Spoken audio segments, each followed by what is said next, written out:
저는 오늘 광양 매화마을을 향해 핸들을 돌립니다. 올해는 16일, 18일쯤이 매화가 만개한다는 소식을 들었습니다. 전번에 형님 보러 부산 남해 일주 이후 두 번째 남쪽 도전입니다. 한방에 인천에서 광양까지 가는 것은 무리한 일정이라 오늘 저녁은 전주 한옥스파에서 여정을 마무리하고 내일 매화마을에 도착할 예정입니다. 전주까지 가는 길에 메인 스트리트, 아산 공세리 성당 등 몇 군데를 경유할 예정입니다. 좌측에 보이는 곳이 전주까지 가는 길에 구경할 장소입니다. 자, 이제 4박 5일의 광양 매화 구례산 수유를 만나러 같이 가시죠. 오전 10시 인천의 익숙한 공기를 뒤로하고 바이크에 심장을 깨웁니다. 수십 년간 나를 지탱해온 직장이라는 울타리, 그 치열했던 삶의 궤도에서 잠시 이탈하려 합니다. 이번 투어는 단순히 지도를 따라가는 이동이 아닙니다. 남도의 매화 향기를 따라 전주와 순천을 거쳐 상주까지 돌아오는 거대한 V자 궤적의 시작이죠. 리더에게 휴식이란 멈춤이 아니라 새로운 에너지를 향한 전략적 이동입니다. 우리는 왜 길 위에 서는가에 대해 자문해봅니다. 사무실의 모니터와 서류 뭉치 속에서는 결코 찾을 수 없는 진짜 나를 만나기 위해서입니다. 헬멧을 쓰고 장갑을 조여 매는 순간 사회적 지위나 책임감은 잠시 내려놓습니다. 엔진의 진동이 허벅지를 타고 올라와 심장 박동과 동기화되는 이 순간 비로소 긴 여행이 시작됨을 실감합니다. 이제 익숙했던 도심의 회색 풍경을 100m 뒤로 흘려보내며 낯선 자유를 향해 첫 바퀴를 굴립니다. 바이크도 밥을 먹어야죠. 히말라얀 450은 40km 정도 주행거리가 남았을 때 13m가 주유가 최적입니다. 인천을 벗어나 외곽 국도에 접어들자마자 공기의 결이 단숨에 달라집니다. 자동차라는 안락한 철갑옷 없이 온몸으로 맞닥뜨리는 바람은 생각보다 차갑지만 정신이 번쩍 들 정도로 명료합니다. 이제 제 이름 뒤에 붙던 수많은 직함은 아무런 의미가 없습니다. 길 위에서 저는 그저 바람을 가르는 하나의 점일 뿐입니다. 엔진 소리에 집중하다 보면 잡념은 사라지고 오직 현재라는 찰나만이 핸들 끝에 남습니다. 인천을 떠나 처음으로 마주하는 거대 거점은 경기 남부의 중심 평택입니다. 평택, 이르는 그대로 평평한 땅에 못이 많다는 뜻을 지녔습니다. 예로부터 소사벌이라 불리는 드넓은 평야를 바탕으로 풍요로운 농경 문화를 꽃피웠고 현대에 들어서는 삼성전자의 거대 공장과 평택항을 중심으로 대한민국 물류와 산업의 심장부로 거듭난 역동적인 도시입니다. 이곳 평택에서 라이더들의 성지로 불리는 곳이 바로 메인스트리트 키페입니다. 약 1,500평 규모의 이 복합문화 공간은 한국 속의 뉴욕이라는 명확한 컨셉으로 설계되었습니다. 1층부터 3층까지 타임스퀘어, 브루클린, 맨해튼의 거리 감성을 층별로 완벽히 재현해 놓았죠. 빈티지한 브릭 벽면과 거대한 미디어 파사드, 그리고 지하철을 연상시키는 소품들은 우리에게 세상의 다양성을 웅변합니다. 사무실 책상 위에서는 결코 보이지 않던 이 넓은 시야를 이곳에서 잠시 회복하며 남도로 향할 더 큰 에너지를 채워봅니다. 뉴욕풍의 화려한 배경 앞에 세워진 바이크는 마치 미국 루트 66을 횡단하는 듯한 환상을 심어주며 여정의 설렘을 증폭시킵니다. 평택이라는 도시가 가진 물류의 역사와 현대적 감각이 교차하는 이곳에서 우리는 잠시 이국적인 여유를 만끽하며 다음 행선지를 준비합니다. 바이크를 세우고 이곳에서 즐기는 커피 한 잔은 남도로 향하는 여정 중 가장 완벽한 전략적 힐링이 됩니다. 세련된 인테리어와 감각적인 음악이 어우러진 이곳은 더 라이프라는 수식어가 아깝지 않을 만큼 지친 영혼에 새로운 에너지를 불어넣는 놀라운 마력을 지니고 있습니다. 인생샷을 남기기에도 잠시 생각의 짐을 내려놓기에도 이곳만큼 경이롭고 활기찬 장소는 없을 것입니다. 이제 이 화려한 에너지를 충전하고 다시 남쪽을 향해 힘차게 시동을 걸어봅니다. 경계를 넘어 충청남도의 첫 관문인 아산으로 향합니다.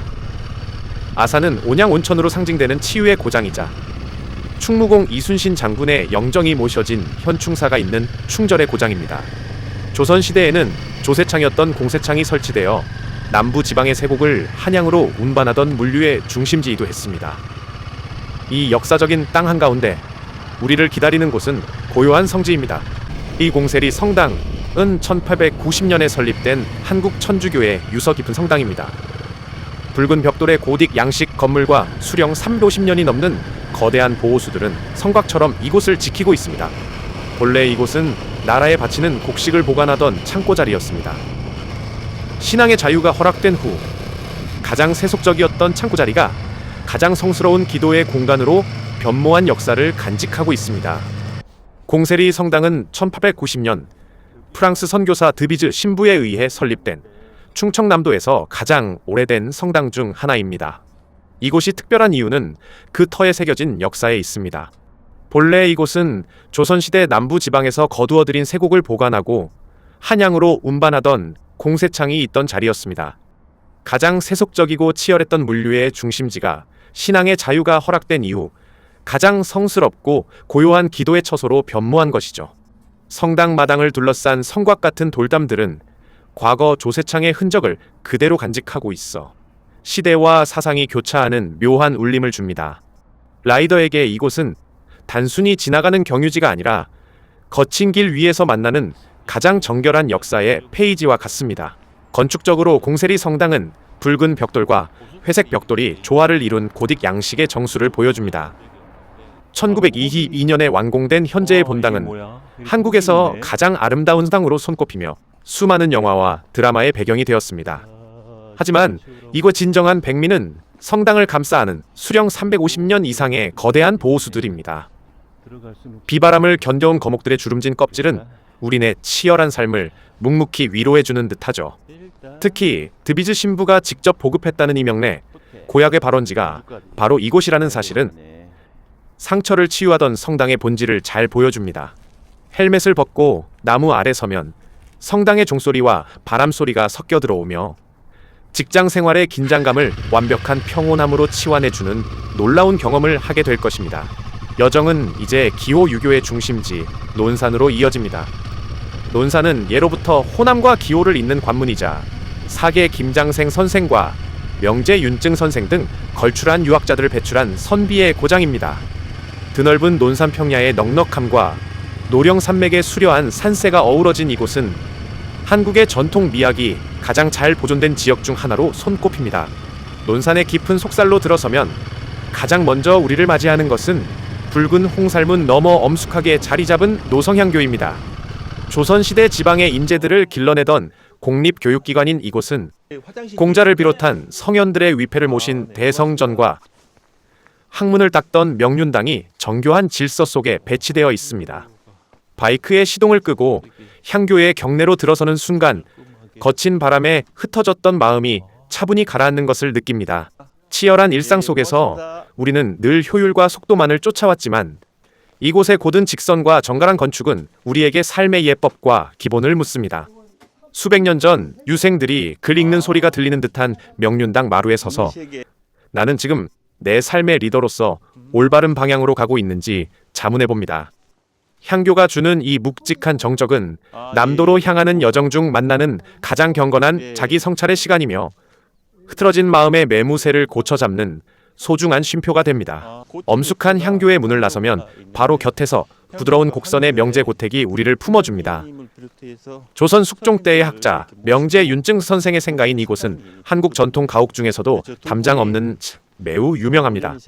권위적인 담장을 쌓아 이웃과 벽을 만드는 대신 집 앞의 연못과 뒤편의 숲을 집 안으로 고스란히 끌어들인 이 배치는 선비가 지녀야 할 최고의 포용과 겸손을 건축으로 형상화한 것입니다. 직장 생활이라는 치열한 성벽 안에서 우리는 자신을 보호하기 위해 얼마나 높은 마음의 담장을 쌓으며 살아왔을까요? 하지만 탁 트인 명제 고택에게 마당 앞에 서면 진정한 힘은 경계가 아닌 수용에서 나온다는 것을 소리 없이 깨닫게 됩니다. 담장이 없기에 바람이 자유롭게 드나들고 풍경이 막힘없이 흐르듯 우리의 삶 또한 비워내고 열어둘 때 비로소 더 넓은 세상을 담을 수 있다는 고귀한 가르침을 이 오래된 한옥의 처마 끝에서 마주하게 됩니다. 치열했던 질주를 멈추고 고택의 툇마루에 앉아 이 정취를 즐기다 보면 엔진 소리에 가려졌던 내면의 진솔한 목소리가 비로소 들리기 시작합니다.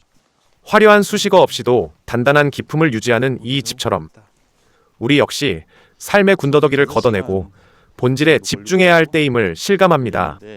이제 노성향교의 단단한 옙과 명제고택의 넉넉한 비움을 가슴에 깊이 새기고 오늘의 종착지인 전주를 향해 다시 한번 부드럽게 시동을 걸어봅니다.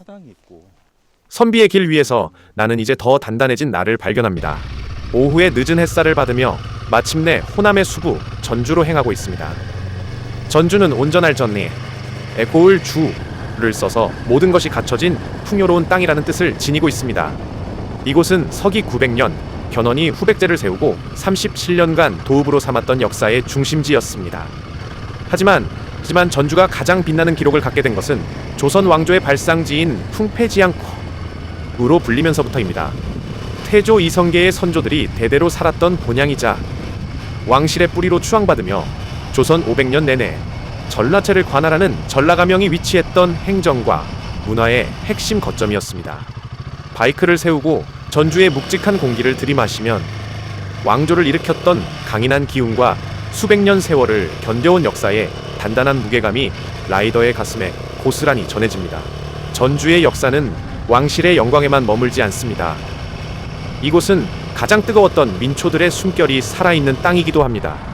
조선 후기 부패한 권력에 맞서 일어났던 동학농민혁명 당시 전주 화약캣을 통해 관과 민이 평화를 약속했던 화합의 장소가 바로 이곳입니다. 또한 전주는 예로부터 전주안지와 출판 문화의 중심지로 기록 문화가 가장 융성했던 도시였습니다. 조선 왕조실록을 유일하게 지켜낸 전주사고가 이곳에 있었기에 우리는 오늘날 소중한 역사를 마주할 수 있게 된 것이죠. 치열한 삶의 현장을 지나온 우리에게 전주는 묻습니다. 당신이 지키고 싶은 진정한 가치는 무엇인가? 라고 말이죠. 맛과 멋의 고장이라는 화려한 수식어 이면에는 이처럼 시대를 지키고 역사를 보존해온 전주 사람들의 강인한 자부심과 숭고한 정신이 흐르고 있습니다. 드디어 발길을 멈춘 곳은 700여 채의 기와지붕이 물결치는 전주 한옥마을입니다. 이곳이 전국에서 유일하게 도심 속에 거대 군락을 유지할 수 있었던 이유는 일제강점기 우리 선조들의 눈물겨운 자존심 덕분이었습니다. 1930년대 전주 성곽이 헐리고 일본 상인들이 성 안으로 세력을 확장하며 일본식 가옥을 짓기 시작하자 전주 사람들은 이에 맞서 교동과 풍남동 일대에 우리 고유의 한옥을 짓고 모여 살기 시작했습니다. 이것이 바로 우리가 마주하는 한옥마을의 시작입니다. 외세의 침략에 굴하지 않고 우리 삶의 양식을 지키려 했던 저항의 상징이 이제는 전 세계인이 찾는 가장 한국적인 명소가 된 것이죠.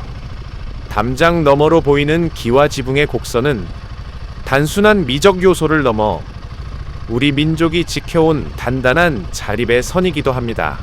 한옥마을의 중심부에는 조선의 태조 이성계의 어진을 모신 경기전 이 장엄하게 자리 잡고 있습니다. 왕조의 시작을 알리는 신성한 공간인 이곳은 정갈한 건축미와 울창한 대나무 숲이 어우러져 라이더에게 깊은 사유의 공간을 제공합니다. 바로 옆으로는 호남 최초의 로마네스크 양식 건물인 전동성당이 우뚝 솟아 있습니다. 조선의 유교적 가치와 근대의 서양 건축이 한 울타리 안에서 조화를 이루는 이 이색적인 풍경은 전주가 가진 개방성과 포용력을 상징합니다. 웅장한 돌기둥과 붉은 벽돌이 주는 무게감은 우리가 앞서 지나온 공세리 성당과는 또 다른 압도적인 감동을 선사하죠. 전통과 근대, 유교와 천주교가 한 장소에서 공존하며 빚어내는 이 묘한 하모니는 우리네 복잡한 삶 역시 조화를 통해 더 큰 가치를 만들 수 있음을 속삭여줍니다. 오늘도 행복한 하루 보내시고 구독, 좋아요 부탁드려요.